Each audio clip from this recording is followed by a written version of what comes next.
Soucieuse de participer au dynamisme de sa ville, dont les élections municipales sont un rendez-vous important, la Jeune Chambre économique d'Agen a souhaité organiser Entrevue citoyenne pour 2 raisons. Donner la possibilité à nos concitoyens de poser des questions aux candidats aux élections municipales. Offrir un cadre et un temps de parole identique à tous les candidats. Depuis le 1er janvier, la Jeune Chambre économique d'Agen a recueilli auprès d'1 millier de citoyens agenais les questions qu'ils aimeraient poser aux candidats des élections municipales. Les 3 listes candidates ont été contactées. Merci à ceux qui ont saisi l'opportunité de s'exprimer pour permettre une campagne plus claire auprès de nos concitoyens agenais.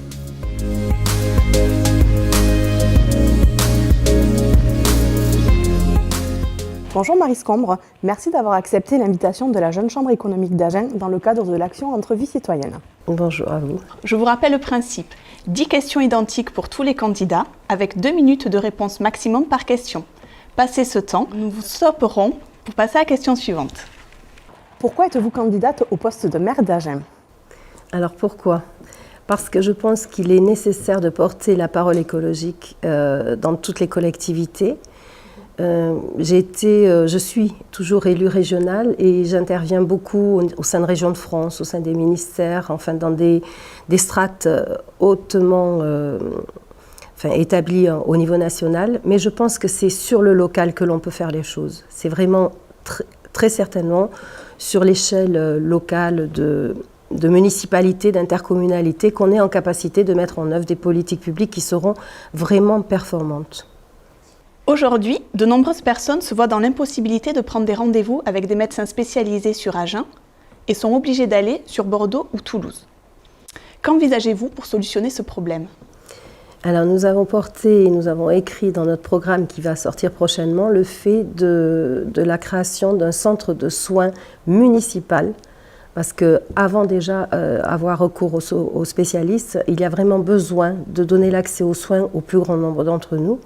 Et donc nous avons la volonté de créer ce centre de soins municipal qui sera donc vraiment accessible à tous. Et nous allons aussi porter la proposition de la création d'une mutuelle municipale, une mutuelle communale, qui est une mutuelle, si vous voulez, la municipalité agrège un plus grand nombre de citoyens pour pouvoir leur faire une proposition de mutuelle qui corresponde à leurs besoins, pour compléter justement cette offre de manque de remboursement de soins. D'accord, merci. Économiquement, le centre-ville d'Agen et ses commerces ont besoin des populations extérieures pour vivre. Que feriez-vous pour les attirer et les détourner des zones commerciales? Alors justement, la question de l'attractivité du centre-ville et de l'hypercentre, et notamment en lien avec les commerces, elle est liée, comme vous l'avez dit justement, au fait que ce soit des populations extérieures qui viennent. Alors ce qu'il faudrait, c'est que déjà combler tout ce qui est logement vacant, tout ce qui est logement insalubre, pouvoir mener une véritable politique ambitieuse de rénovation du logement afin de repeupler ce centre-ville qui déjà seraient les premiers concernés pour aller vers les commerces du centre-ville.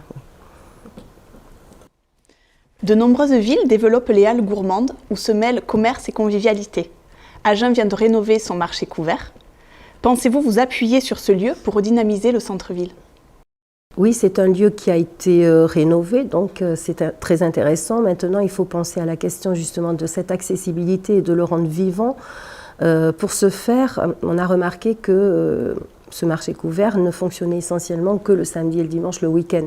Donc il faut s'interroger sur le fait de comment amener aussi les clients dans la semaine à vouloir faire ses courses dans ce marché couvert. Alors il y a une possibilité éventuellement à laquelle on a réfléchi, c'est de proposer des haltes-garderies le mercredi par exemple, pour que les parents qui ont envie de laisser leurs enfants un petit peu le temps d'aller faire leurs courses au marché couvert, pourraient laisser leurs enfants donc dans cette halte de garderie. Ça peut être aussi entre 2 temps d'avoir amené ses enfants au sport ou à des activités culturelles, musicales et autres, mais ça peut être un moment où justement les parents pourront avoir ce temps-là pour pouvoir faire leurs courses dans cet hypercentre. C'est une façon d'envisager le fait de pouvoir le dynamiser sur le temps de la semaine surtout, puisque le week-end, voilà, il est très fréquenté quand même. En question suivante, l'arrivée de la première année de fac de médecine a étoffé l'offre étudiante à jeunesse. Comment prévoyez-vous de poursuivre cette dynamique pour permettre à Agen de s'affirmer en tant que ville étudiante? Alors, il y a un dossier sur lequel je travaille depuis déjà plusieurs mois. C'est le dossier du master des développements durables. Nous n'avons chez nous que la seconde année de master. C'est incompréhensible. Donc, je me bats auprès de l'Université de Bordeaux-Montaigne justement pour pouvoir y inscrire la première année, pour avoir une offre qui soit vraiment cohérente et qu'on ne trouve pas que la seconde année. Et c'est comme ça que nous pourrons faire venir aussi d'autres étudiants de l'extérieur pour compléter cette formation entièrement. Après la mise en place du Technopôle et l'agrandissement de l'ENAP, quel autre grand projet pouvons-nous envisager pour continuer le développement économique de la ville, donner envie à de nouveaux entrepreneurs de s'y installer et ainsi créer de l'emploi? Alors, pour donner envie aux entrepreneurs de s'installer, je pense que et créer du développement économique pour notre ville et notre intercommunalité, je pense que ça ne se résume pas qu'au fait de proposer des terrains d'accueil. Ce n'est pas suffisant. La loi NOTRe a demandé aux intercommunalités d'avoir un rôle d'animateur, un rôle fort d'animateur auprès des acteurs économiques. Et un rôle fort d'animateur qu'on pourrait envisager dans notre programme. Justement, nous avons inscrit la création, par exemple, d'une agence locale de l'énergie et du climat, qui sera une agence locale pour faire des économies d'énergie sur tous les profils, alors particuliers, communes, entreprises. Et justement, lorsqu'on aide une entreprise à établir un plan d'action sur des économies d'énergie, c'est la rendre également plus compétitive, sans compter qu'à parallèlement, lorsque vous faites ces actions justement autour de l'économie d'énergie, que ce soit le bâtiment ou sur le process de l'entreprise elle-même, vous générez aussi pas mal d'activités économiques des artisans locaux. Voilà. Donc je trouve que c'est un moyen de développement économique, c'est-à-dire de conforter ces entreprises qui seront à même du coup non seulement d'être plus compétitives, mais aussi de pouvoir embaucher davantage. Ok. Donc, le Stade Armandie fait l'objet d'un important projet de développement. Qu'en pensez-vous? Est-ce qu'une descente en Pro D2 pourrait revisiter et réviser ce projet? Alors, le Stade Armandie en lui-même,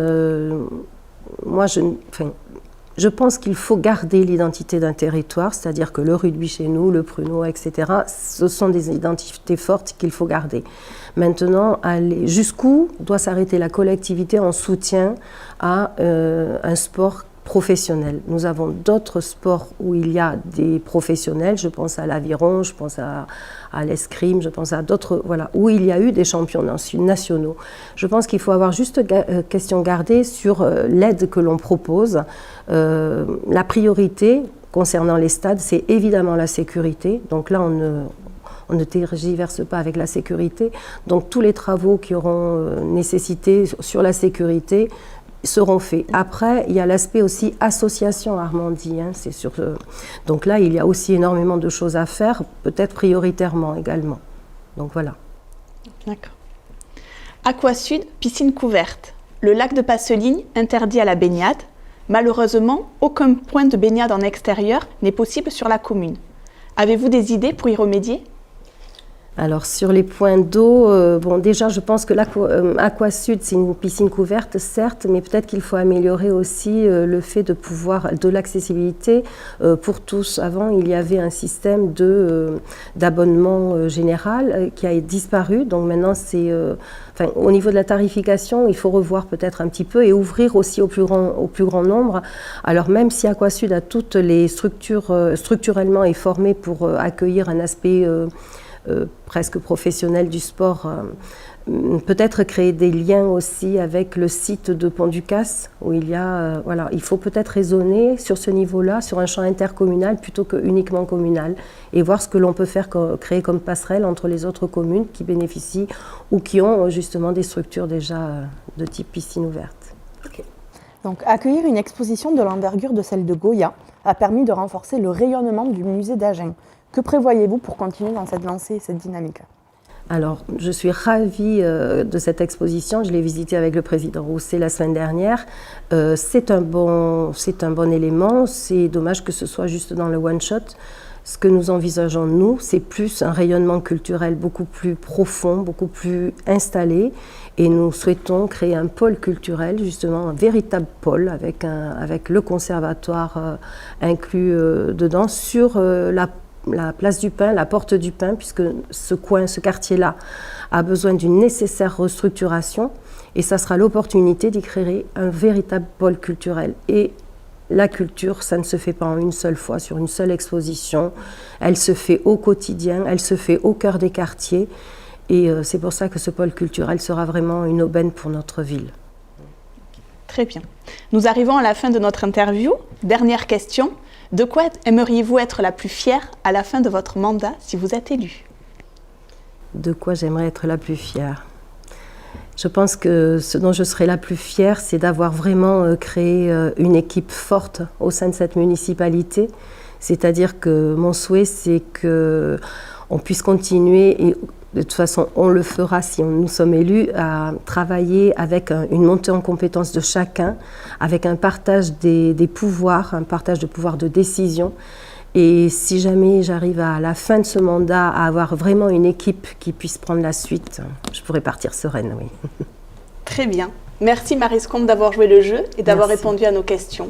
Merci. Merci Dorine.